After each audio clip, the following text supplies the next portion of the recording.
Sleep was light and fitful that night. Monster kept watch through to the morning, seated at the fire in Adam's first chamber. Astrid stayed by his side, drifting in and out of slumber. Occasionally, Elizabeth or Adam appeared and joined them. Stu generally followed Elizabeth to and fro. When she retreated to her chambers, he would linger at her door, curling up and dozing off until she stirred. Long before the rising of the sun, Elizabeth could sleep no more. She sat at the foot of her bed until the first ray of sunlight peeked over a distant hill. Elizabeth stretched and rubbed her back. Peter would be leaving soon. Elizabeth fully intended to be there. In the main chamber, Monster had finally drifted off to an upright sleep. Astrid curled up beside him. Stu didn't notice the door swinging open behind him. Even being swept across the floor and against a wall before the opening door didn't disturb him. "Stu," Elizabeth whispered, gently shaking the shrews' shoulder. What? "Come with me." Stu's ears immediately perked up. Sounds good to me. Next, Elizabeth ventured to the center of the chamber, where the fire had burned down to ash. She squeezed Monster's hand and whispered his name. "It's almost time to go." Monster's weary eyes cracked open. He gave a light, half-aware nod. Monster looked down at Astrid, gently stroked her shoulder, and as quietly as he could manage, rose to his feet to accompany Elizabeth. Outside, Matthias had risen with the sun. He sat in his chair from the previous night at the last table, which had never been put away. He wrapped himself in a warm, black robe and leaned heavily on his cane. It was as if he had come out early to enjoy what he missed the previous night. There was a strange light in his eyes as they trained themselves on Elizabeth and her entourage. His gaze followed their every move as Elizabeth descended the stairway, crossed the square, and set off down a side street. Even after passing out of sight, Elizabeth could still feel Matthias watching her, as if his gaze penetrated solid walls. The commune's gates had yet to be opened. The previous day had been the harvest. The last of the year's work beyond the outer wall was complete, and so the mice of the commune had little reason to open the gates at the crack of dawn. Think we can wait? Stu yawned. Elizabeth shook her head. "No, it's time we were going." Came a faint cry from atop the wall. Matrix skittered over the side, pointing back the way he had come. His motions were forceful and agitated. Elizabeth looked up at Monster. The huge mouse simply nodded back to her and set to work. He gave a great heave and a growl. The bar across the gates was shoved aside, and very slowly the gates groaned open. They found Peter a nervous wreck, curled up on the scale with a metal rod clutched in his hands. His eyes were red and sore, and though they constantly threatened to fall closed, the slightest sound was enough to prompt them to flap open again. The scale was far from repaired. A few parts had been cobbled together and reshaped from the metal rods, but they hadn't been assembled into anything final. A few stray pages lay scattered about. Nothing of any great note, just a few personal musings, addressed to one Dr. Antonio Valencia. What happened here? Stu exclaimed. Matrix shrugged. Elizabeth clambered aboard the scale, drawing a faint yelp of surprise from Peter at the sound. She was silent for a moment, looking him over. The rat's normally orderly clothes were wrinkled and smelled strongly of sweat. "Peter, what happened?" There was a frenzied look in Peter's eyes as they snapped open. There's something out there. I gave it a shock to remember, but it'll be back. Monster's brow furrowed in suspicion. We haven't seen this commune's mysterious guardian yet. Could it have been this Jormungandr? Matthias, Peter murmured.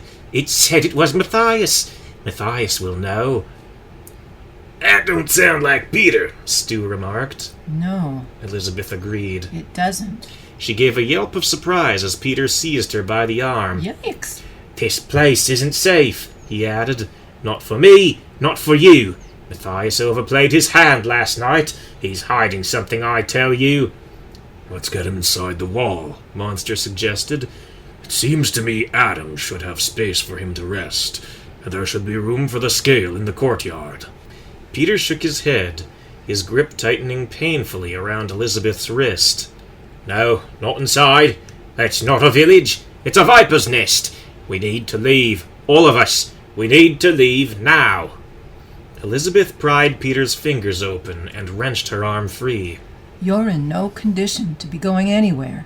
First, you get some sleep. Once you get your head on straight, then we can talk. Peter let out a yelp as the scale lurched into motion. It's nothing, Monster's voice assured him. I'm taking you and your contraption somewhere safe. Elizabeth gave Peter a farewell pat on the arm. We'll talk later, okay? Peter could only manage a light nod in response, but that was all Elizabeth needed. As the scale rolled away, she hopped down to gather up the parts and pages left in its wake. Stu, a little help here? As Monster approached the gates, scale in tow, however, he found himself met with some minor resistance. Adam and Astrid, having awakened to find their guests vanished, had set out in search of Elizabeth and Monster shortly after they had gone. The two mice approached the open gates with great apprehension, for there was no sign of the usual gatekeepers. Then Monster appeared, a silk rope slung over his shoulder, dragging the scale after him, Peter riding just behind the severed mast. What's going on here? Astrid exclaimed in dismay. While we were busy celebrating, Peter was attacked, Monster stated, matter-of-factly. I intend to bring him somewhere safe. Astrid darted defiantly into Monster's path. Not into our commune, you don't. Monster leaned close to her face for what would normally have been a threatening posture. Yet this time, as he stared down Astrid's eyes, Monster found himself reluctant to either growl or bare his teeth. Instead, his whiskers simply twitched and he froze. Still, that was enough to drive the point home. Astrid slowly backed away and stepped behind Adam. At last, Adam nodded. Yes, into our commune he does. Monster's expression relaxed, a faint tone of satisfaction entering his countenance. Without another word, he continued on his way. As the scale disappeared into the town square and beyond, Astrid swatted Adam across the shoulder. How could you let him do that? You're the chosen. Adam met her with a pained scowl. 2 reasons. 1, I couldn't have stopped him if I wanted to. 2, I really didn't want to. What are we, great apes or mice? Astrid rolled her eyes. Some chosen you are. The first Adam Is dead. Adam finished for her. I would remind you that now I am the chosen. And your days are numbered. Astrid cut him off, jamming an accusing finger against Adam's chest. And I would remind you of that. With that, Astrid scampered away after Monster, leaving Adam to rub his shoulder as he glared after her. As he turned his gaze to the gate, however, the very thought of whom stood beyond was enough to quench his anger. Adam took a few tentative steps towards the gates, but his momentum faltered. Later, He said to himself. later. With that, Adam turned back and began a slow trek down another street. Monster left a clear path behind him, marked with a combination of disapproving stares, scratched posts and door frames, and damaged architecture as he hauled the vehicle through spaces and openings that had not been built for it. That path led upstairs, through Adam's front door, through that first chamber, and into the courtyard beyond. The sound of the river and the view of it flowing lazily past was not enough to settle Peter's disturbed thoughts. It was, however, enough to calm him to the point that he drifted off into an uneasy sleep. In the ensuing silence, Monster gathered up his halberd and set about sharpening it against the side of the pool. Astrid poked her head through the doors. The sun reflected into her eyes off Monster's blade as it moved, scraping against the stone edge. As she stalked around the side of the pool, Monster met Astrid's glare. He then looked away with a low grumble. How could you? Astrid blurted out. Monster held up his halberd, regarding the cutting edge for a moment. I believe I've already explained myself. You, however, have not. Astrid gasped, her mouth dropping open in shock.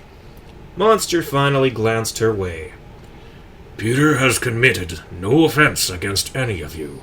He came unarmed, has threatened no one, and even performed a small service upon arrival. Yet you and the others insist on treating him like some kind of monster. Why? He's tainted. Astrid exclaimed. Haven't you been listening? Monster grunted and rubbed his thumb against the edge of the blade. He is tainted with goodness, which is something the rest of you could use more of. Now, something, or perhaps someone, attacked him. He is not the aggressor. Astrid looked at the ground and heaved a frustrated sigh. He shouldn't be here. I'm glad we can agree on that much. Monster stood up, holding his weapon just behind the head, and strode around the other side of the pool. I doubt he wants to be here, and I'm starting to wonder whether I should stay either. So am I. Astrid muttered. Monster stopped in his tracks. He turned his head and fixed Astrid with a glare that would have made Elizabeth proud. For what it's worth, I would have done no different if you had been attacked, except that I may have been there to protect you. Astrid was silent. She felt as if she had been struck physically, hard enough to knock the wind from her lungs. Monster looked away and continued through the main doors, out of the courtyard.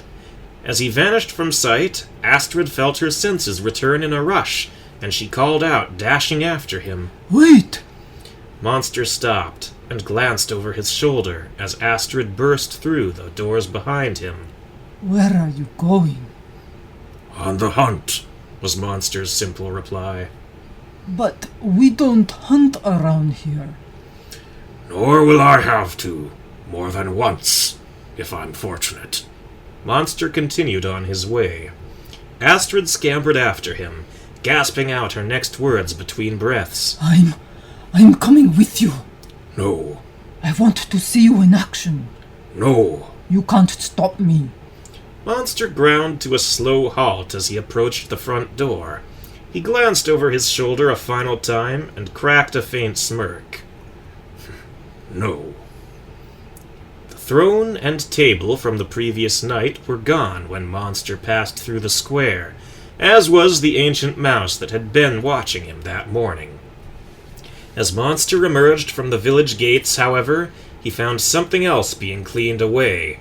All signs of the prior night's scuffle. A large group of the locals was up and about, equipped with brooms and sickles, hard at work smoothing out the ground outside, and cutting away disturbed, crushed, and flattened grass. In other words, clearing away all signs of what had passed the previous night. What is this? Monster growled, his brow furrowing. One of the mice turned in his direction. It was Elizabeth, holding her cloak like a pouch, which sagged heavily with its contents. They said they were here to help. She explained. Nodding to her cloak, she added, They did. Monster darted past her and scowled at the workers before him. That's enough! He let out a roar to emphasize the point. The nearest mice froze and looked in his direction in alarm. Monster recognized the burly form of Gustav coming his way, ordering the other mice to get back to work as he passed them. You, the blacksmith, Monster growled. Why am I not surprised? We are under orders from Matthias, Gustav answered, though he appeared to enjoy saying it just a little too much. Of course you are. Monster glowered past Gustav's shoulder, his mouth twisting into a snarl. And what is Matthias hiding, That is not our concern. Not yet, perhaps, but it may well be soon. Monster lurched forward, but the blacksmith quickly stepped in front of him. Go back inside, Gustav ordered. "There is nothing to concern you out here." Monster straightened to his full height and loomed over the blacksmith. "There is something out here, little man." Gustav's whiskers twitched indignantly. "Little man?" Monster went on. "Something attacked a very dear friend of mine. That concerns me." Gustav's gaze drifted up to the halberd's sharp, glistening edge. Then his eyes snapped back to Monster and the large mouse's bared teeth.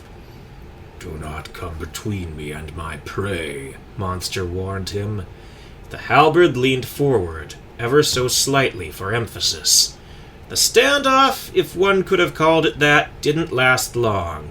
Gustav reluctantly stepped aside, though his scowl remained locked firmly on Monster as he did so.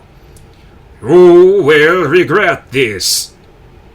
"I already do," Monster grumbled. He gave a last warning growl as he slunk past Gustav, and then looked ahead to the thoroughly trampled field ahead. Astrid flashed a coy grin as she passed Gustav. It did not last long, however. Gustav answered by seizing Astrid by the arm. "You are not going after him." Oh no? Astrid gave him a sly wink. Monster! Monster stopped a moment, glancing over his shoulder. As he saw the playful look in Astrid's eye, however, he just shook his head. The sparkle immediately faded from Astrid's eyes. Monster! "Come!" Gustav barked, hauling the unwilling Astrid after him. You're hurting me. Astrid protested, digging her fingers under Gustav's grip in a vain attempt to pry him loose. She looked again to Monster, a desperate plea in her eyes. Help me. Monster cocked his head to one side, a playful gleam of his own flickering to life, just in the corner of his eyes. "I am. You'll be safer in the commune." Monster! Monster waved farewell as Astrid vanished around the corner. Elizabeth fought to stifle a chuckle. That wasn't very gentlemanly. Monster nodded, his expression cooling into its usual stoicism. "And she is no lady." So, you're on the hunt? "I am." Then be careful. If Jormungandr couldn't stop this thing, "So you believe in this legendary guardian of theirs?" it only makes sense. Look at this place. Back home this would have been impossible. "So you think they have an edge we did not?" I do. I really do. Monster growled, his brow furrowing into its usual scowl. "You should be no less careful than I. I suspect there are dangers in this commune just as perilous as out there." Elizabeth gulped and reluctantly nodded. I should get Peter's things back to him. "Yes, you should." The two mice parted ways, each one traveling in the opposite direction. Elizabeth to the gates and inward, and Monster towards the bare patch of dirt where the grass had been chopped down and the dust stamped flat. The workers paused, ears perking up, and eyes following Monster as he passed. Monster heard them whispering amongst themselves. The mice were uneasy. This was good. This was normal. This was something Monster could believe. He followed the worksite to its far end, and there Monster found what he wanted, the beginnings of a trail. Grass forced to either side, as something large and broad forced its way through. Several mice protested as Monster set off down the trail, but none tried to stop him. They were afraid. Possibly of Monster, possibly of something else. Monster followed the trail for a time. Then it simply opened onto the path leading up the hill, and was ended. Monster knelt towards the ground, sniffing at the path. It was faint, but there was something there, just outside his experience. Monster nosed his way in a circle. Something, a piece of cloth perhaps, flapped in the dust, just at the edge of the stonework. Monster fingered it carefully, drawing it close to his nose, and inhaled. Yes. This was it, the source of that smell, like dried fish. It was translucent and leathery, imprinted with a dense pattern of lines interwoven like white lace across its surface. Now he knew what he was looking for. Like a bloodhound, Monster followed the smell, crouching low to the ground as he went. Disturbances in the grass at the sides of the path showed the recent passing of something large, confirming the trail. It led north, up to the hilltop. A circle of stones stood at the top of the hill, each one a tall, narrow obelisk, set at even intervals around a broad, flat slab in the center. The smell was strong here. Shreds of the thin, white substance were scattered like leaves, blowing about in the wind. As Monster strode into that strange place and walked among the stones, he saw things scratched into them, a curious runic writing from some alphabet beyond his knowledge. There were also images etched onto them, visions of indistinct figures, possibly great apes. Some had horns, others antlers. One held a hammer, which was struck with a bolt of lightning. All the designs, however, were faded and smudged, for wind and weather had worn them away. Jeremiah. Monster's ears perked up. He wasn't initially sure where the voice had come from. It had taken him by surprise. A part of him wanted to think it had come from all around, but no. Monster hadn't been prepared for the sound, and so he wasn't paying attention. Jeremiah Marsh. This time, Monster could tell where it was coming from. He moved quickly towards the tall grass at the edge of the stones, careful to make no sound that would cover the sounds of the creature. Jeremiah Marsh is dead and buried. I am Monster. He was answered with a faint sound of laughter, as if it were simply floating on the wind. You attacked a very good friend of my lady, Monster growled. I demand to know why.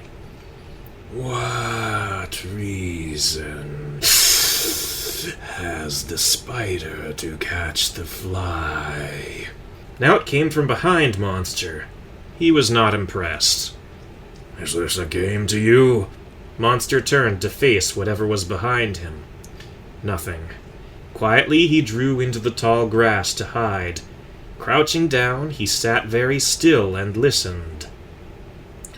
No game, never a game. A dance of life and death. Monster heard more laughter, this time directly in front of him. Soon, but not now. Now is the time for life, but do not fret, little mouse. The time for death approaches.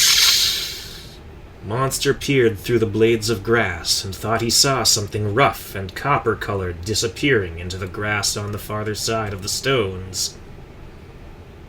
The time for death is now, Monster whispered. Your death, Matthias. Do not trifle with me. The laugh came again, closer now to the left. Monster stalked silently forward, steadily closing on the voice. Matthias, it says. Trifle, it says. Matthias trifles in the commune, behind the safety of the walls. I dance openly before you. Who are Matthias? And Matthias is me. Yes, you've been listening to the Zapper. Zapper? Monster repeated. Explain yourself. It doesn't know the Zapper, came a laugh from behind. Doesn't know the rat who calls down lightning like Thor. What else doesn't it know, Monster remained silent. He had learned long ago it was better to listen than talk, but he heard no more voice and no more sound near him. The entity, whatever it was, had gone. Monster waited another minute, 2 minutes, 10 minutes, but the thing did not return. Rising to his feet, Monster studied the ground around him. He circled around the stones, but the only signs he found were faint ripples in the soil. Crushed leaves of grass led off to the south. These Monster followed until he arrived at the river bank. The trail led down the slippery, muddy slope into the water and ended. There was nothing to do but return to the commune. When Elizabeth returned to the courtyard, she found an unexpected visitor waiting for her. Matthias sat on a little folding chair overlooking the pool, while Peter sipped on a cup of tea, uneasily eyeing the old mouse. Matthias did not immediately speak when Elizabeth appeared, but instead waited patiently while she delivered her bundle to Peter. "He's up to something," Peter muttered.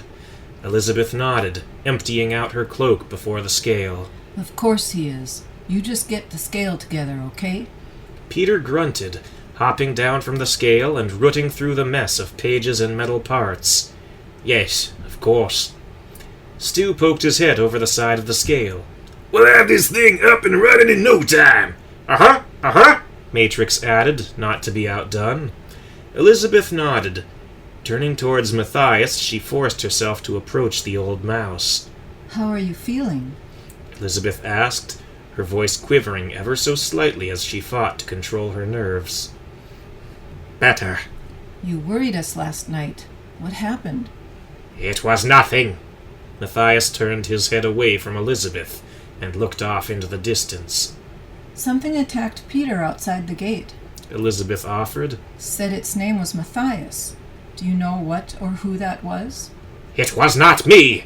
Matthias spoke sharply. No, of course not. Elizabeth added quickly. Silence greeted her. Matthias avoided her eyes. We will leave as soon as Peter has fixed our scale, Elizabeth offered. The old mouse rose to his feet. To her shock, Elizabeth found herself taking a step back in alarm. In spite of his elderly appearance, she sensed a new strength surging within Matthias. "It may be too late for that now." Elizabeth's mouth dropped open, and her eyes widened in astonishment at the old mouse as he walked slowly away. Now what did that mean? Adam would know. Where was Adam? Elizabeth ran back to Peter, a sudden sense of urgency overcoming her. Peter, have you seen Adam? Sounds of a hammer pounding from the top of the scale stopped abruptly, and Stu's disembodied voice could be heard. "Try the library." The pounding resumed. Before Elizabeth could move, though, Monster came striding through the double doors into the courtyard. He moved swiftly. Closing in on Elizabeth, he grabbed her arm and thrust a mouse-sized, two-handed sword into her hands. "Defend yourself." What? You wanted to know how to fight. But you weren't going to. Teach you, I know.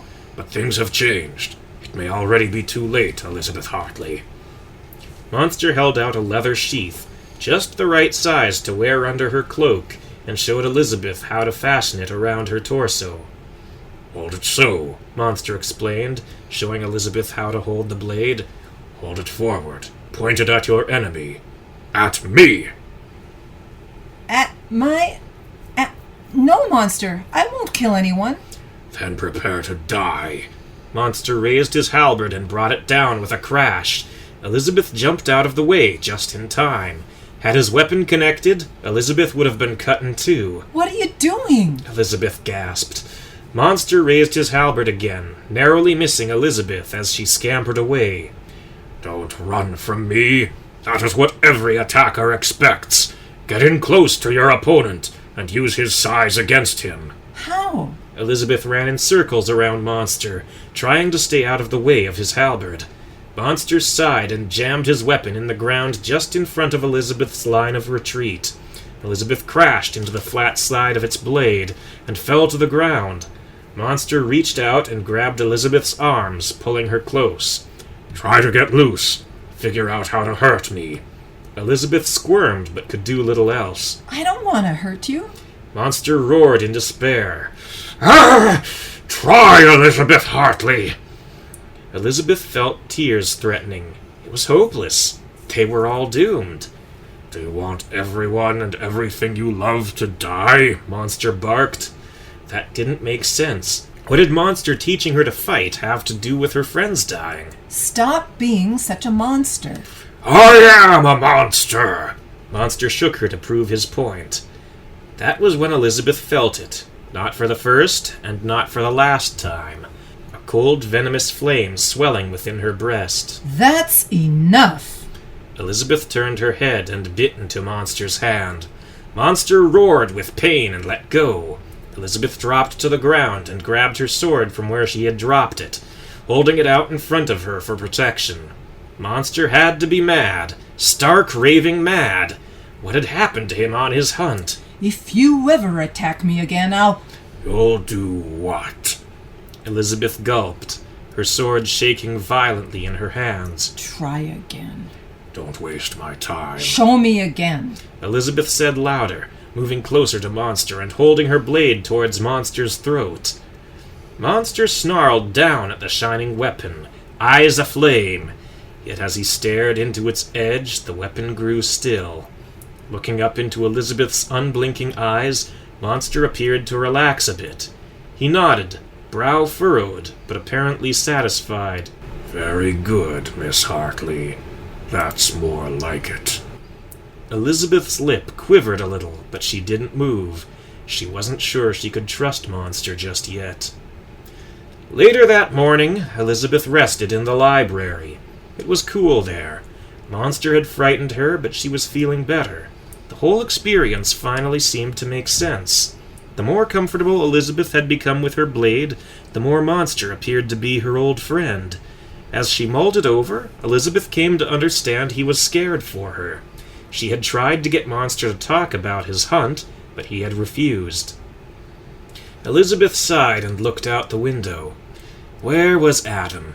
She had not found him in the library. An eerie silence pervaded her surroundings. As she stared out the window, Elizabeth's attention was caught by an odd-looking book in front of her on the windowsill. It was a book on Viking mythology, and had a picture of a very vivid, beautiful serpent on the cover. It was highlighted and embossed with shimmering scales and shades of purple, blue, pink, yellow, and green. Elizabeth ran her fingers over the cover of the book and wandered back to her table. Might as well read while I wait for Peter to fix the scale, she reasoned. She found the subject matter fascinating. From ice giants called Jotnar to the world tree Yggdrasil, and from the 9 worlds to the Nordic gods.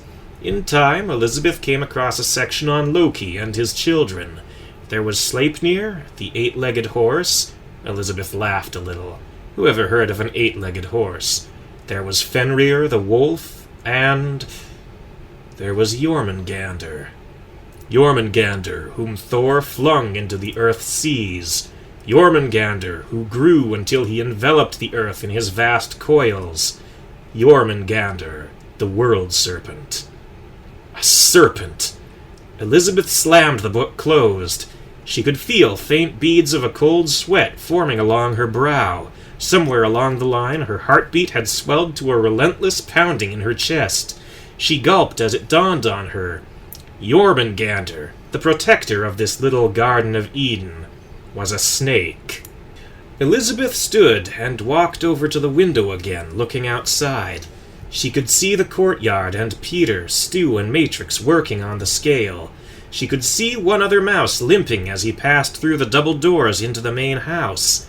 Adam, finally! He was carrying a large book under one arm, his crutch under the other. Elizabeth set her volume back on its stand and hurried out of the library after him. Elizabeth ran through the double doors into the dwelling just in time to see Adam leaving through the front door. Wait!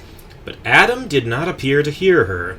His head was bowed, and he stared at the ground as he moved, totally oblivious to his surroundings. Elizabeth ran across the large room, but when she finally reached the door and went outside, Adam had disappeared. How can one crippled mouse move so quickly? She thought. If you are looking for Adam, he went that way. Matthias' voice greeted Elizabeth as she rushed into the town square. The ancient mouse motioned towards a street leading to the north side of the commune. Elizabeth nodded her thanks and hurried down the street. Though she looked right and left, she could not see Adam anywhere. Monster was nowhere to be seen either, and Elizabeth was worried.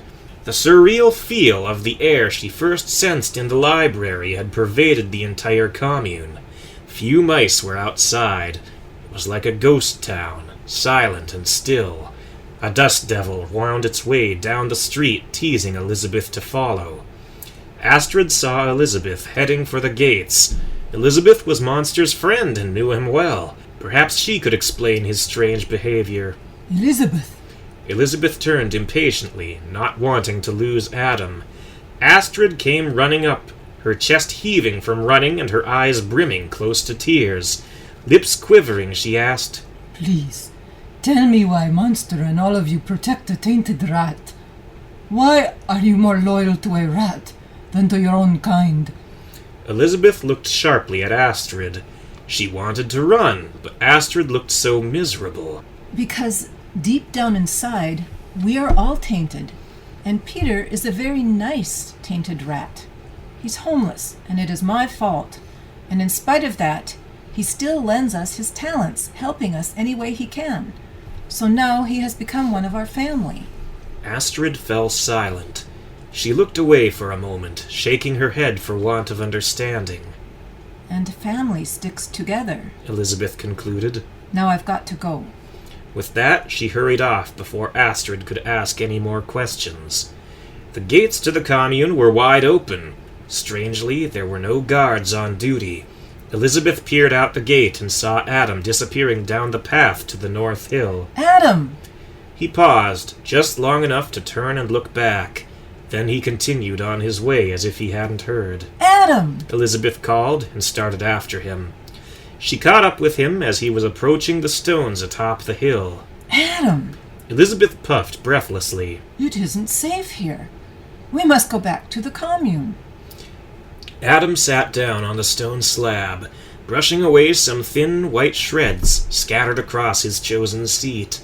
Opening his book, he began leafing through the pages until he found what he wanted. I keep this book hidden from the commune. Elizabeth looked around quickly, but could see nothing out of the ordinary. Slowly, she sank down on the stone beside Adam. The book appeared old and ornate, and Adam caressed it as if it had a life of its own. Adam lifted his head and looked at Elizabeth as if he just realized she was there. This book holds the answers to life and death. The words I read in here are more real to me than anything I've been taught in the commune. The words hold life. They are living words. If the words are so real, why do you keep the book hidden? Because the passages in here are at odds with the commune's ways. Adam looked down at the pages. I especially like this story. Here, near the back of the book, about a man who gives his life so that others might live. Elizabeth felt a chill run down her spine. The man could tell the future. He knew his entire life, how it all would end. Every day was just one step closer to the end. Such is the curse of the chosen. I wonder if it's better to know how and when one will die, or if such things should remain a mystery. I think I prefer not knowing. Elizabeth spoke carefully. Adam was acting strangely, and she didn't want to spook him. No matter what happens, however dire, there is always hope it can all be overcome. I envy you. Adam spoke so softly that Elizabeth had to strain to hear. Adam, what is going on? What is the matter? Is it because I'm leaving? We just met. I'm sorry, Elizabeth. Adam sighed. I'm afraid I've been very selfish. Selfish? Elizabeth repeated. No, you've been nothing but kind and generous. Adam shook his head. No, you were the kind one. You were generous with your affection. I craved more. He heaved a sigh and closed his eyes. Tears trickled down his cheeks. I never thought such love was meant for me. Then you came, and I wanted to propose to you, but... Adam, if you proposed, I would say yes. A moment of silence followed. Adam, come with us. You don't have to stay here as an outcast, And don't tell me you're not. I don't know what it means to be chosen, but it doesn't make people treat you nice. I live in the biggest house. I have the best of everything. Except love, acceptance, and friendship. Such is the life of the chosen. Adam, what does it mean to be the chosen? What were you chosen for? What is all this mystery? Adam looked sadly at Elizabeth. I have been very unfair to you. I would have made you my wife, knowing it wouldn't last. A slight breeze ruffled Adam's hair. He gazed up at the sky, which had turned cold and gray. It's almost time. Adam stood up. Time for what? Elizabeth hopped to her feet. Time for you to go. Adam's voice cracked, and he looked around quickly, his eyes round with fear. He's close now. Quick, run away. Elizabeth stared at him aghast. Who's close? What about you? I can't. Anything Jormungandr finds on the ritual stone is forfeit. Adam cut her off. As long as you're here, you are also a sacrifice. A low hiss thundered through the tall grass. Adam gulped. There's no time now. Go. I can't. Elizabeth protested. Adam seized her by the arm and gave Elizabeth a harsh shove. I said go. Now. Elizabeth fell, but rose quickly and drew her sword. I will not. Whose idea was this, to allow mice to sacrifice themselves? Matthias made a deal with Jormungandr. Jormungandr patrols the borders of the commune and keeps us safe, and we feed him. So feed him fruit. Jormungandr's a carnivore. He needs meat. So go hunting. We don't hunt. A shadow fell over the two mice. Elizabeth's mouth fell agape as she gazed up, her cries dying in her throat. Adam turned about to look up at the towering, swaying form above him. Goodbye, Elizabeth. Now run. Adam closed his eyes. Elizabeth ran in front of Adam, sword out and ready to defend him. Jormungandr's hide looked tough, but surely every serpent, or dragon, had a vulnerable spot. Where is Elizabeth? Monster thundered. I thought she was with you. Stu peeked over the side of the scale. Monster stormed through the double doors and out into the street. He hadn't gone far when he saw Astrid staring out the gate, but no one was there, including the usual guards. Monster's first impulse was to seize Astrid by her shoulders and roar in her face, yet as she turned to meet him, something held the huge mouse back. There were tears in Astrid's eyes, and her entire body shuddered with suppressed sobs. Monster took a deep breath. When he spoke, he forced himself to keep his voice low and gentle. Have you seen Elizabeth Hartley? Astrid turned and pointed to the gate. Monster quickened his pace. After a moment of hesitation, Astrid followed. Monster started running then. Astrid couldn't keep up, but as Monster neared the gates, the guards suddenly reappeared and swung them shut. Stop! Monster shouted as he approached, but he was too late. The guards had locked a heavy bar in place, sealing the gates. Monster roared and raised his halberd to fight. It is our way, a calm voice answered. None of us asked your friend to go out there. She did so of her own free will. Monster turned to see Matthias standing behind him. It is my will to go with her. Let me out. Matthias shook back his robes, revealing his lean, agile frame. Don't worry yourself. We'll gladly send you to her as punishment for your crime. But we do not need you yet. Mice poured from nearby doors, swarming down the streets and circling around the trio. Monster saw the mice around him brandishing weapons he hadn't noticed before. Spears, clubs, torches, and even a few repurposed farming implements. So much for a nice, peaceful community. Monster stepped between Astrid and Matthias in a protective gesture Astrid could not help notice. Stand back! Astrid did not argue this time. She was about to see Monster in action, and she wasn't sure she wanted to anymore. Monster took a step towards Matthias. What crime? You brought that rat here. You hunted our protector. You and your friends. We're invited here, Monster interrupted.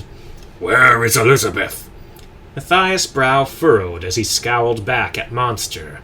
She is with Adam, where she wanted to be. Astrid darted forward and grabbed Monster's arm. Monster cared for Elizabeth. Astrid couldn't let this happen. She's going to be eaten with Adam. Monster nodded to Astrid, then gently removed her hands and started for the gate. Matthias darted in front of Monster. You may not leave! Yet. Monster didn't dignify his adversary with a response. Yes, Matthias was indeed his adversary, the aggressor who threatened another's life. So Monster answered him in kind. He brought his halberd forward, sweeping in a broad arc, blade first, but the old mouse was faster than he appeared. With all the balance and agility of a cat, he bent backwards, leaving the blade to simply trim off the ends of the hairs on his chest. Then he was upright again, darting straight for a dumbfounded Monster. Monster tried to bring the halberd about for a backhand, but by now Matthias had drawn too close, well past the dangerous portion of the weapon's arc. Then the old mouse struck. His hand shot under Monster's arm. Or was it? For a moment, Monster thought he saw not a hand, but a viper's open mouth, fangs extended. Waves of agony radiated through Monster's side as the blow connected. He staggered, falling to his hands and knees, his vision growing blurred as his head threatened to explode. That was your liver, Matthias stated. Don't fight it. It will only slow your recovery. Monster did indeed fight the pain, but without success. His arms and legs gave out beneath him, and he dropped into the dust. He felt Matthias tip him onto his back, and the sun spilled into Monster's eyes. Do you know your weakness? Matthias bent over Monster, blocking out the light and locking eyes with the huge mouse. Enlighten me. For all your bluster, you are not a killer, but I am. Matthias raised his hand for a finishing blow. Goodbye, Jeremiah Marsh. Matthias' hand came roaring down, fingers blurring into what could have easily been fangs, and then they simply stopped. Monster seized Matthias' tiny wrist with his right hand. With the other, he grabbed the old mouse by the neck and pulled him down. With a greater rage than Monster thought possible, he drove his forehead repeatedly through Matthias' muzzle, and then tossed him aside like a rag doll. You talk too much. Jormungandr struck swiftly, but Elizabeth darted aside and swung her blade in an arc, striking the side of Jormungandr's neck just behind his jawbone. His hide was strong, and she did not have the power to cut through. Yet Jormungandr fell to the side, collapsing into the grass. I couldn't have hit him that hard. Elizabeth muttered. Adam, run! Elizabeth, stop. I can't run with this leg. This is my destiny. You're in charge of your destiny. You don't have to do this. Be who you were meant to be. I am meant to be his dinner. Growling in disgust, Elizabeth tried to drag him off the stones, back toward the commune, but Adam resisted. No, Elizabeth, let me go. I can't let you be eaten.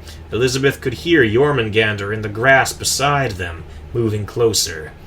She faced outward, one hand on Adam, the other holding her sword in front of her. Elizabeth saw him then, looming up at their side and ready to strike. Taking Adam by the arm, she dragged him away from the spot just as the snake struck, missing by a thread. The serpent twisted about, tongue flicking in and out as he regained his bearings, and then Elizabeth struck. She drove her sword through Jormungandr's tongue as it extended, drawing blood. Shrieking in rage, the serpent reared back, taking the sword with him, blood dripping from his mouth. Monster tried to shake the haze from his head as he regained his feet, yet the world simply refused to stop spinning. He staggered as he felt for his halberd. Somewhere to his left, he heard an irate mouse give an outraged shout and break into a charge. Monster still had sense enough to see the pitchfork in his attacker's hands. He came up quickly, grabbing the implement between two prongs with one hand, and then seized the shaft with the other. Monster gave a roar as he flipped the pitchfork over his head, catapulting the unfortunate mouse into a nearby crowd. "Stay where you are," Matthias barked. "Just stay between him and the gate."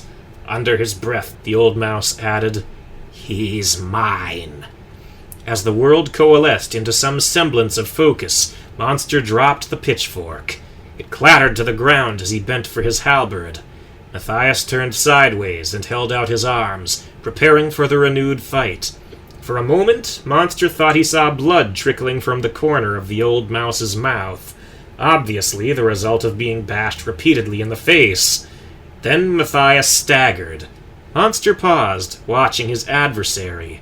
It was either a trick or, perhaps, Monster had shaken something loose in the old mouse's head. Regardless, Monster held his weapon one-handed near the end and cautiously sidled forward.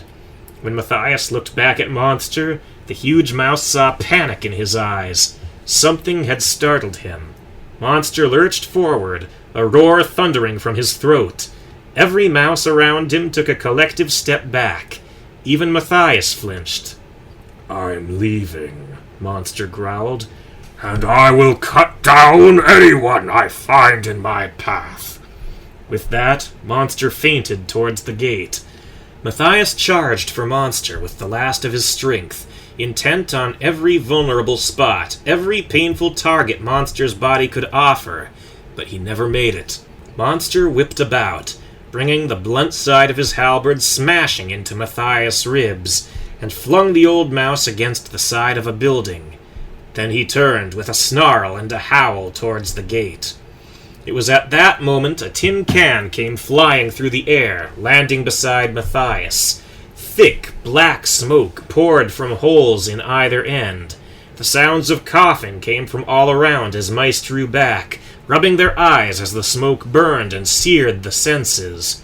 Monster took the opportunity, and under the cover of the black smoke, he drew back the bar locking the gate and forced his way through. With no arms, Jormungandr had no way of removing the sword.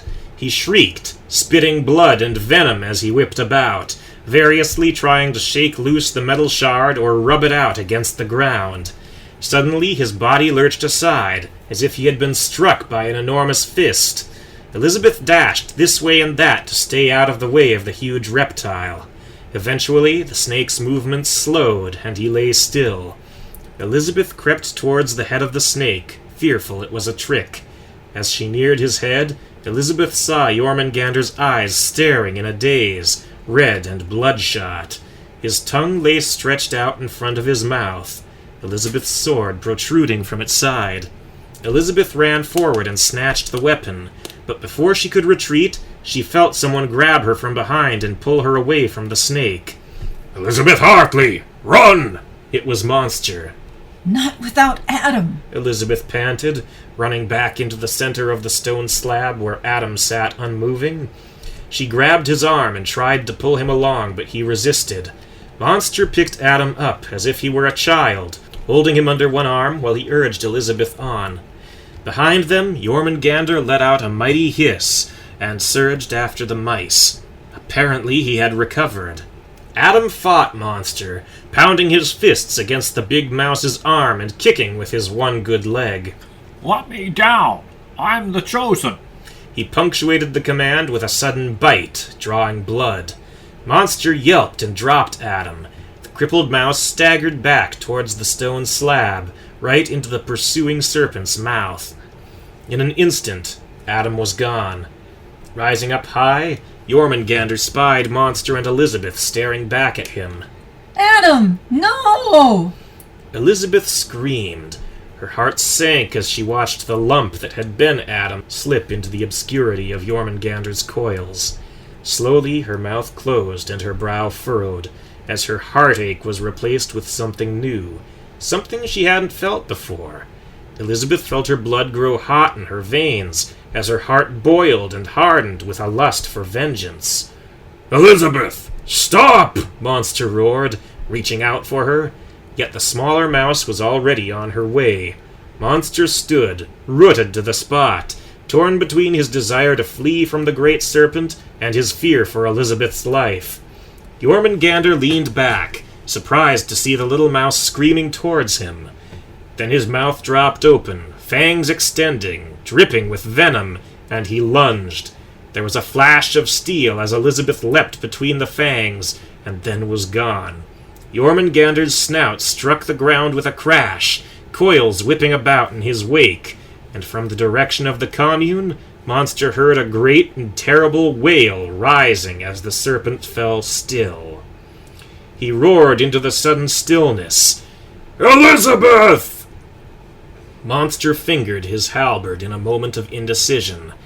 Just as he was about to approach the still reptilian form, he noticed a motion of its head. A moment later, its mouth slipped open, revealing a small, slimy red cloak. Elizabeth emerged, her fur matted and dripping with saliva, her little sword stained a dark, ruddy shade. As Monster rushed to her side, Elizabeth shivered with more than the chill of wind and wet, her eyes welling with tears. "You've done it," Monster murmured. Elizabeth nodded, blinking away several tears. "Taken your first life." Elizabeth sniffed. And I never want to do it again. She whimpered, tossing her sword aside with a look of disgust. Monster swiftly seized up the weapon and pressed it back into Elizabeth's hand. "Perhaps not, but you may have to. You've made a terrible enemy this day." Elizabeth opened her mouth to protest, but Monster silenced her with a gesture. "We'll talk later." Just then, a small hand touched his arm. Quick, this way. It was Astrid. The others are occupied with Matthias, but they'll be here soon. She led them back, and along the commune wall to a small opening on the west side. Crawling through the hole, she turned back. Hurry! It wasn't even a door, just a gap between two planks in the wall of the commune. Once through, Elizabeth turned back to Monster. But Monster's shoulders wouldn't fit. With one mighty heave, his halberd broke the hole wider, and he rushed through the opening. Quickly, Astrid whispered. this way. Elizabeth and Monster followed Astrid through the back alleys of the village as she led them to Adam's courtyard. Elizabeth could not look up, but followed Astrid's feet. She couldn't bear to look upon Adam's home knowing he was gone. You must go quickly. Astrid explained. They're coming for you. They know you'll come here. Come with us. Elizabeth urged. You'll be in danger here from now on. I can't. I've lived here all my life. Whatever else it is my home. I'll be all right. Now hurry. Monster undid his clasps and yanked the cloak from his shoulders. Astrid's eyes grew wide in alarm. What are you doing? "Shaking the dust from my feet," Monster answered, flinging his cloak to the ground. "I want no reminders of this place." Astrid, however, darted back to retrieve the garment. But it was a gift. It was given in love. You must keep it in memory of me. "Can love exist in such a place?" Monster grumbled. Love can exist anywhere. I love you, Monster, and you do need a cloak. Please, take it. Monster looked at the cloak, then down into Astrid's eyes as she forcefully held it out. Without another word, he took it from her. Now go. Astrid urged. Peter, Stu, and Matrix were already on the scale. Monster helped Elizabeth up, but before he could clamber aboard himself, Matthias was there, clutching at his forehead and foaming at the mouth. You're all murderers. Elizabeth cried. Do you think you deserve to live when you condemn innocents to death by that serpent out there?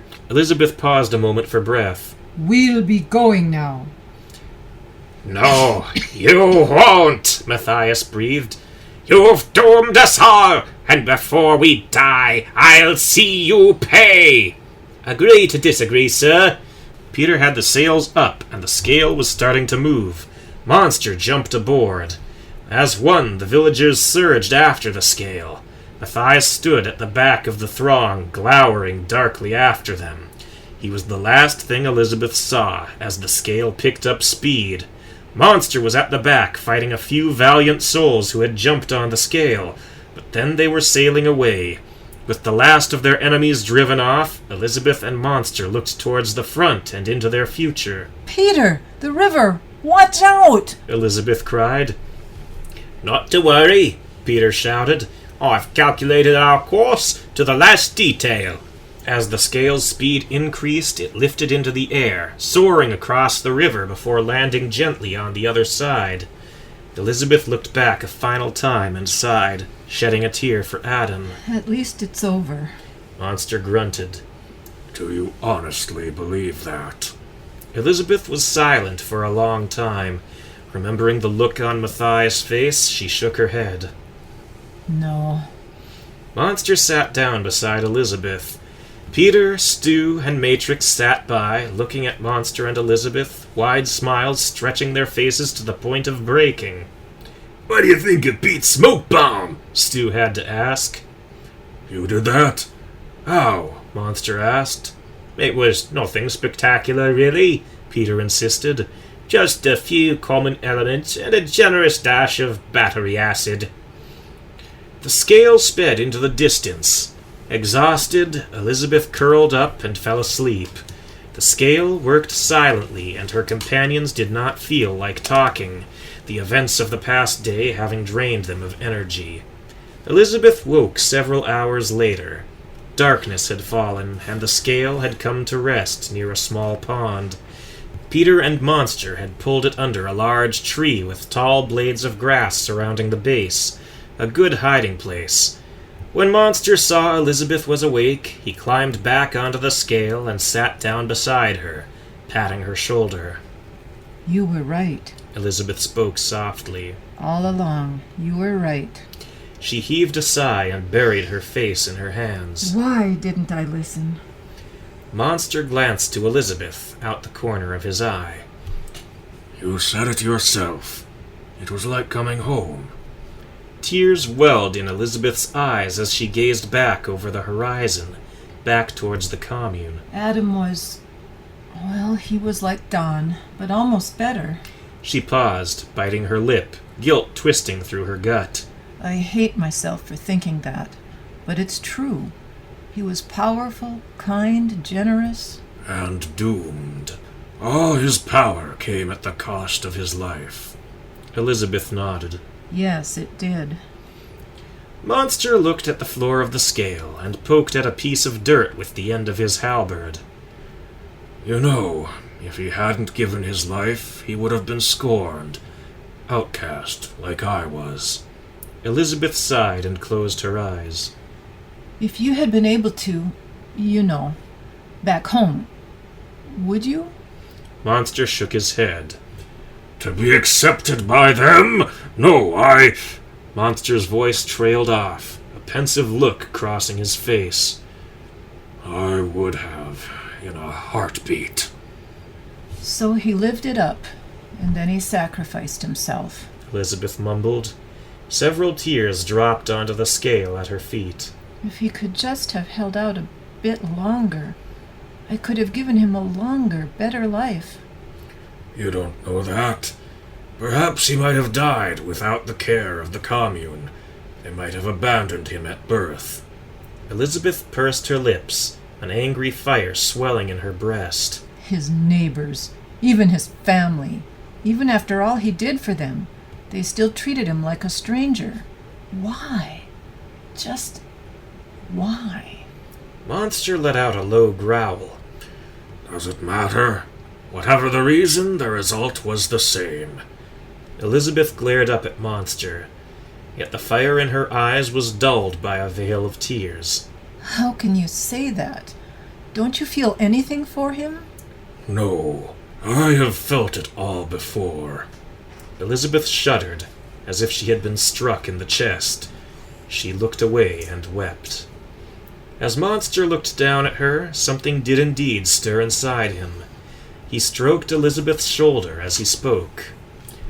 For what it's worth, I was wrong. How? How were you wrong? You could have stayed and had a good life there. And you were good for Adam. For just a moment, a flash in the pan, Adam had what he truly wanted. You accepted him as he was. You gave him belonging. You gave him true, unconditional love. You welcomed him in his own life. For just a moment, just once in a long life of exile, he belonged. Elizabeth buried her face in Monster's chest, sobbing. As he held her, as tenderly as he had ever done anything, Monster added under his breath, in a whisper so soft it was unlikely Elizabeth could have heard him, And so did I.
I'm back! I made it!